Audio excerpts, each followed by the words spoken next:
Hello, folks, and welcome to this week's edition of the Renegades of Flow. And in the studio is my much wiser, smarter, better-looking partner in crime and co-pilot, Emily. For the few people that don't know you, as we broaden your fame, what are you known for, and what would you like to be known for? Oh, you asked me that last week, Bernie. I think I should ask you, what are you known for? Oh dear, table turning. You know what? I'm known for, when I ask people, I'm known for connecting people, and I really like that. And I would actually like to be known for producing a year's worth of consistent content online that was very, very helpful to people, and for being able to play the piano.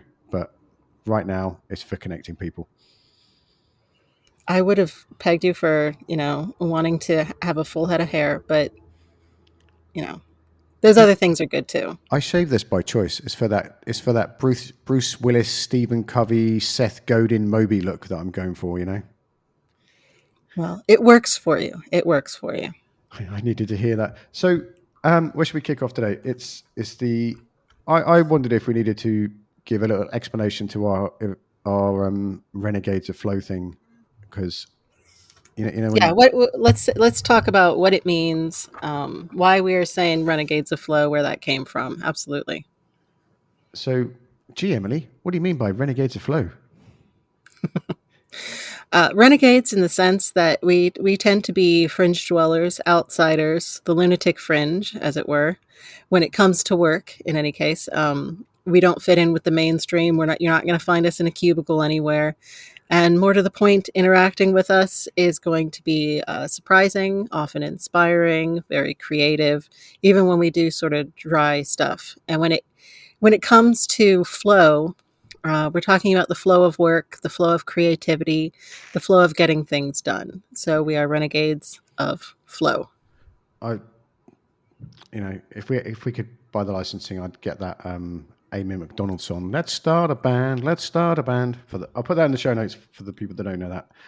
That feels very at home, and that feels very at home in all the different co-working spaces and projects I've been in over the years, particularly in the We Share gang, and when we were in at work hubs and bathtub and boardroom, that getting people together. And I found around 10 years ago, there was lots of people bumping into each other at conferences and festivals and co-working spaces, and the co-working spaces were mostly in London.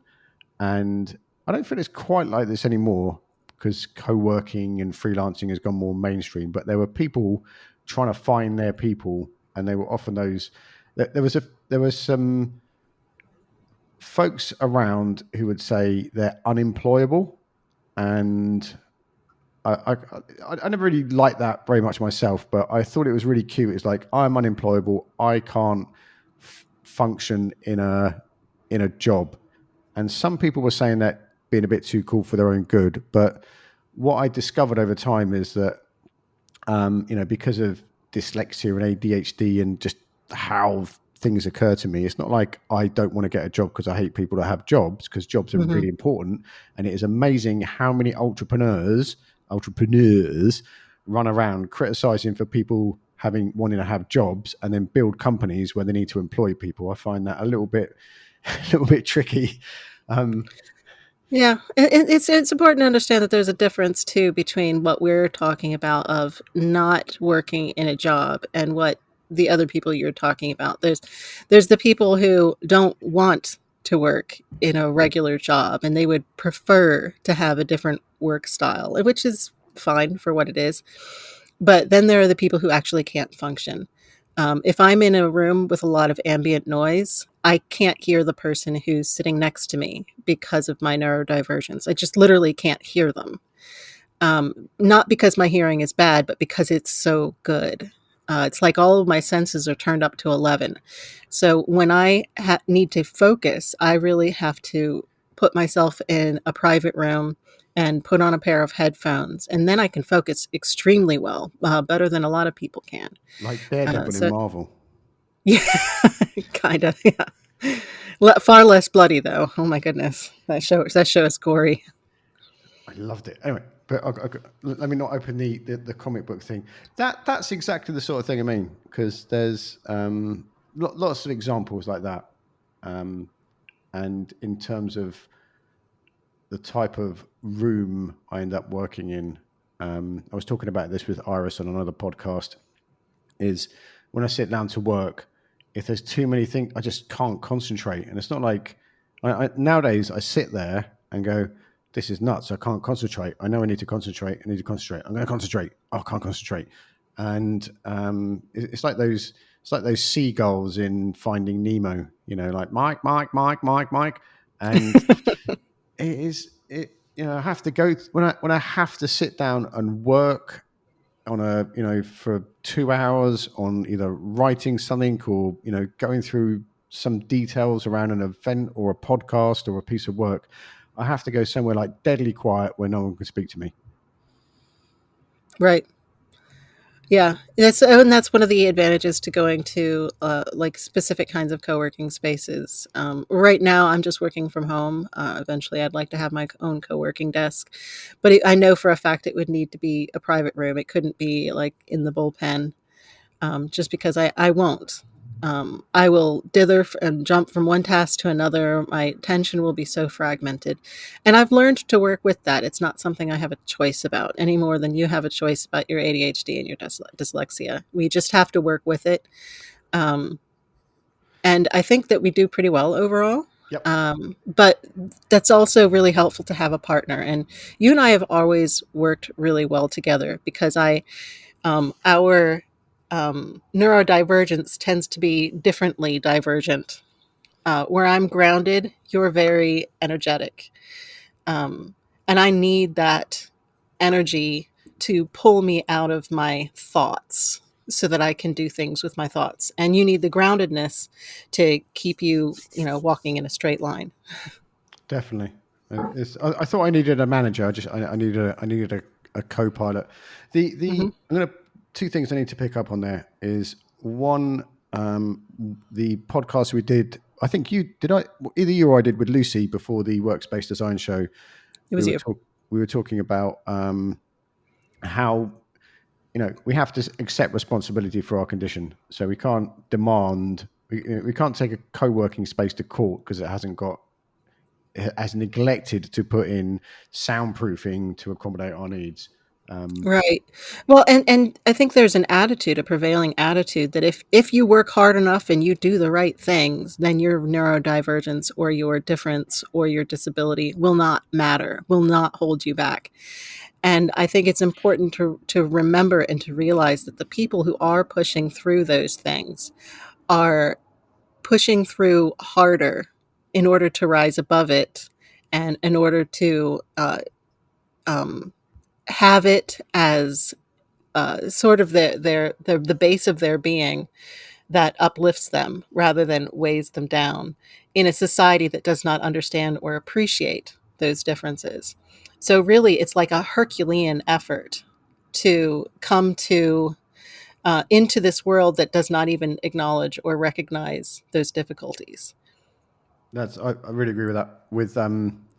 Because I found out I finally got tested at university, and that's when, and I was having a meltdown about reading all these books for my English literature degree, and my wife looked at me like, "Oh dear, is this going to be is this going to be the next 5 years?" And she just said, "There must be a way to find. This is maybe 20 years ago now. There must be a way to listen to these, an audio version of these books online." And it never occurred to me you could get Hmm. audio versions of books. I don't know why, because I listen to so many podcasts and on my iPod Nano or whatever it's called. And so she found audible.com, and I've just read loads there, and I've Not caught up. sponsored. Not sponsored. Continue. Other platforms are available. And but yeah, I basically like done my whole education by audiobook. And then Yeah. when I see people nowadays, I say, before I'm about to like mansplain something, I say, how do you learn best? Is it like video or reading or drawing or audio? Hmm. And rather than sending them, You should read. If someone says to me you should read these 6 books, I'm never going to do it unless it's audio. Yeah. Yeah, and that's one of the reasons why I'm such a proponent for people using whatever technology works for them instead of having like, oh no, everybody in the company has to use this kind of a thing, because you just don't know. There may be an accommodation on one that the other one doesn't have. So even though it works for your business, it might be better for the productivity of your team to actually provide a choice in different ways to interact with the work, in order to get the flow to happen. If you It's not one size fits all when it comes to learning, and it's not one size fits all when it comes to working. Talking of what tool to use, how about last week when our universe fell apart and we put it back together before sunrise? Well, it went better than I thought it would. For the people listening, Monday morning last week, which was March, um, oh God, I don't even The know, 11th, something like that. 11th, was that it? Um, I was I was going down the stairs to let one of my kids into the house who had locked themselves out, and I slipped on the top step and fell down the stairs. It was a hell of a way to start the work week. So I was pretty messed up, and I was out of it, in shock, really, like car accident shock, kind of shock, for about 3 days. And I was trying to make it work, but Bernie was great.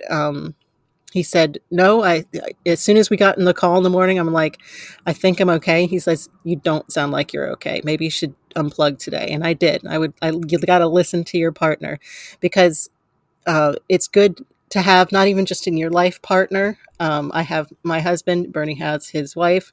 They understand us, they know us, and they're like, no, it doesn't seem like that. It seems like you need to have this. It's good to have that relationship with your work partner too, where they're like, you sound different. It's not like you think. You shouldn't power your way through this. And I have a very American attitude about that, and I'm trying not to, where I try to push work into everything. So what happened? What happened next? We're falling down the stairs. We Well, ordinarily, I'm the one who brings the groundedness. But in this case, because you knew I was injured, you knew that I needed help, and that I needed the reassurance and the insight and the objectivity to see that no, I was not ready to get back to work. You you held the line and kept everything going, and you did a fantastic job at it too. And I think that that's one of the advantages to having a partner, is if you were on your own and something happened, and I'm the same way. If I'm on my own and working for myself and something happens and it's all on you, you might tend to get a little bit stuck in your head, dwelling on the negative. Oh, this is happening again. That kind of attitude.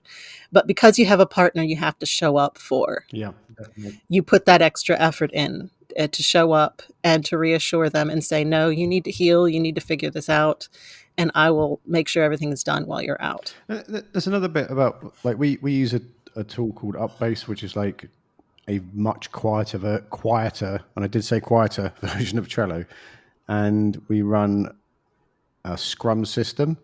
And there are definitely times where I sort of, usually when I'm in a bit of a panic, I avoid looking at the Kanban Scrum board because I'm like devastated by what to do, and I get very overwhelmed in the moment. But everything was held there. It's kind of like I'm going to call it was it you say the source of truth or the center of truth? So you go and look at what's on there, and the only thing you need to do is what's on there, because I can invent a million other things I need to do because they seem more shiny and interesting than what we've agreed to do. Hmm. And the thing, and I've heard other people say this actually when I've been speaking to them in a more kind of, how do you get it all done? Well, we don't get it all done. Is just because it's on the board doesn't mean it's getting out. It's all going to get done, but it's not, because I feel there's a thing going around where if you use, Monday or Asana or Trello or Basecamp, magically all the work happens. And that goes back to your earlier point of it doesn't actually matter where it is. Yeah. And years ago, there's a guy in the UK called Tom Ball, and we were talking years ago about which app was to use, and this was before Trello, anyone knew what Trello was.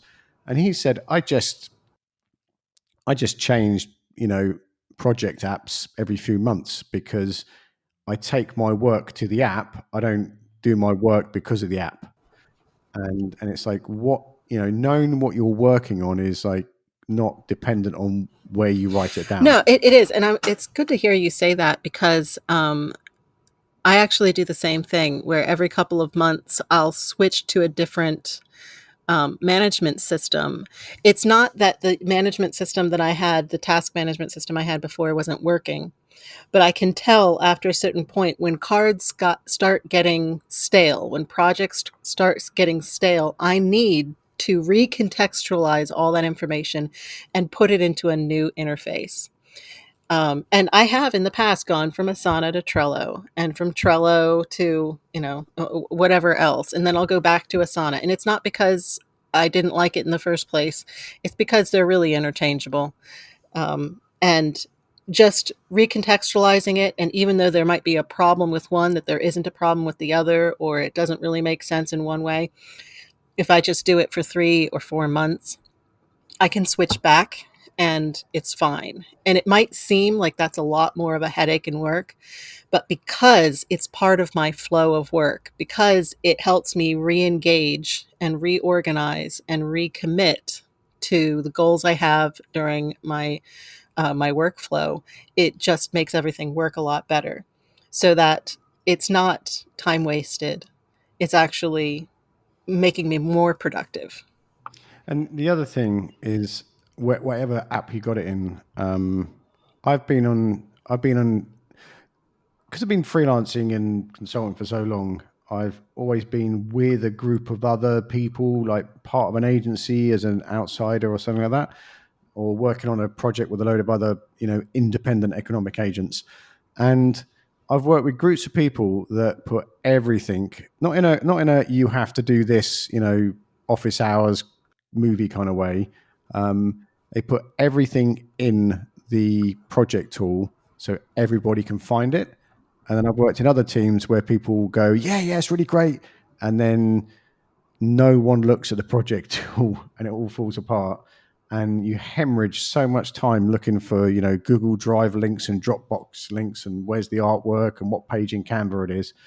But everything in one place in a, committed way rather than a you have to do this because you're a naughty boy or girl way is a great way to approach it. There's something about the energy of what we're working on right now, because I just found myself saying this to Anne and my mate Jamie, that they go, how are you? And like, I'm happy but hectic.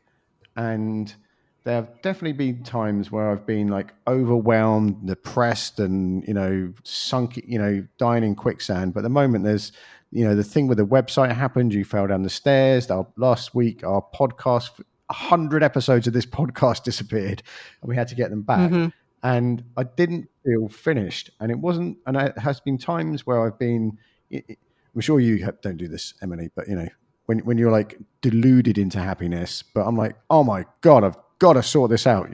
Like someone's holding my child over a tank of hungry piranhas. I've got to swim the ocean by 6 o'clock tonight, and it's really nice having that feeling.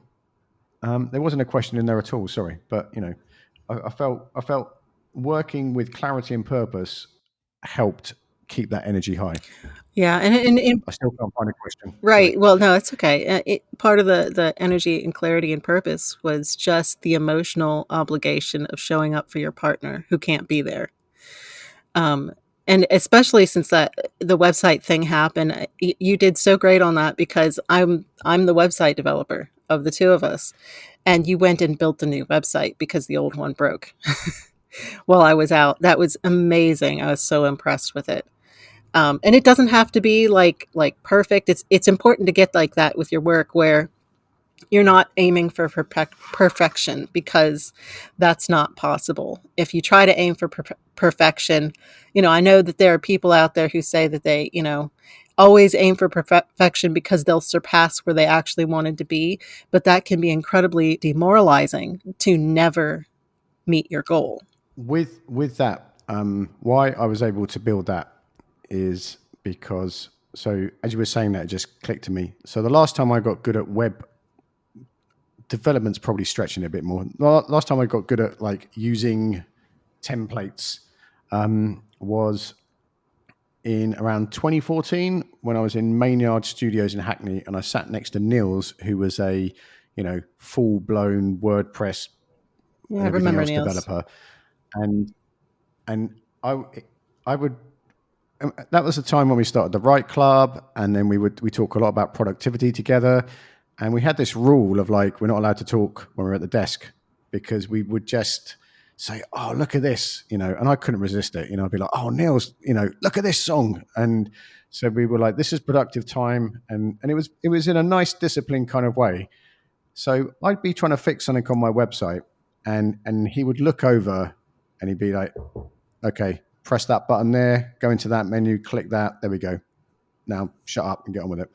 So, and I was able to do that website because we come online together and we work through things together. And all the other work we've been doing, in the last, 6, 7 months, building, the London co-working assembly and swapping my thing over and all the stuff we've done in Divi, when it came to going into those menus in WP Engine, it was I knew where I was going. And I think that's rather than like saying, I'm going to do this and running off and everyone getting on with their own work, like it's almost like paired programming is a really good thing to do, particularly if you work like we do. Right. Yeah. I know for my part, I've had to, um, and I know you have too, just had to reinvent my career over and over. That's becoming much more of a common thing where every 5 years you have to relaunch your career. You have to have an ongoing brand, even if you're doing, what, mainstream work or whatever it might be. Um, and it's really easy to get caught up in all of the exciting possibilities because it's energizing to have new ideas and to make new connections. And it feels very creative, and it is very creative. But at the same time, to have a goal, an objective, and to funnel that energy in a particular direction, it can be very difficult to tell, when am I getting off topic, when am I getting away from the goal. This feels really exciting and right, and maybe it is right for next year or something, but that's why you have the backlog. We have our it's basically a Kanban board that we use. When you have those sort of exciting new ideas, I always say just commit it to the backlog. And if it's when we come back to the backlog after the sprint's over and we look over everything and we do our retrospective, if it's still relevant, it can be worked into the workflow. But that's a way to kind of veer it off from taking over your presence of mind when you're trying to get things done towards a goal. It's still there. It's waiting in the backlog. You can check it out at your retrospective. And it's amazing how often those things, when you come back to it 2 weeks later, you're like, what was I thinking about? I'm already doing this here. Or no, this isn't really relevant. But every once in a while, yes, it'll be like, you know what? This is the perfect solution. But it's just really not that often. In writing, we call it killing your darlings. When you have this special idea for a scene, which it doesn't really move the plot along, but it excites you and it keeps you up at night and you keep rewriting it and rewriting it. Those are usually the scenes that you need to delete from the end of the book. And sometimes it's useful to write them anyway, just for your own, edification, just to not just get it out of your system, but it might also inform the story in a certain way without actually being part of the story. They actually say that a good portion of what writers write that are actually finished, polished scenes won't make it into the final draft. I usually cut about 30%, because the reader doesn't need to hear all that, doesn't need to read all that. There is, because we do that 750 words thing, and the amount of stuff I write in there that never goes anywhere, but it's really good to go out like that, or get it out, or see it, or Yeah, it's like priming the pump, right? You gotta. you got to pour a little water in before the water will flow in the other direction. But you have to understand that it's going in the opposite direction. It's not what you can't be convinced that that's the way it should flow. It should flow the other direction. But that's one of the things, just, like repeatedly listening to our good friend Stephen Pressfield, the amount of I never didn't believe him, but as time's gone on, I'm more prepared than ever to sit down and do stuff that won't go anywhere, because it unlocks the next part of the next chamber to make something actually happen. The backlog thing is one of the best things to ever happen. And in the 12-week year, which I'm been doing since 2018, one of the best things about that is you living life in 12-week year chunks, and anything that isn't going to happen in this 12 years, you just bump to the next 12 years. So it's like, I think I'll run 12 marathons in 6 days. And you go, well, I can't do that this 12 weeks, so I'll put it in the next 12 weeks. And after like 3 goes, you realize I'm never going to do that. Mm-hmm. And there's so many things I used to say. There was back in work hubs in Houston, Phil and me try to do something like 20 goals in 1 month, and we ended up doing 2 of them. And it was like this, it should have been a very bad TV show. But it was amazing, like what made it and what didn't. And I can't actually remember what made it and what didn't. But there was something about, obviously, doing too many things at the same time doesn't work. But the ones that seemed like a really cool idea but just weren't that important died first. So we probably could have like walked to Sydney in Australia, but dropped off on something else. Can't think of a funny example, but it's amazing when you park something how important it stays. Well, and I can draw a bit of an allegory with like media literacy. How ever since social media came onto the scene, it's been increasingly glutted with these sort of short-term attention, not filled with fact, but filled with a lot of emotion sort of content.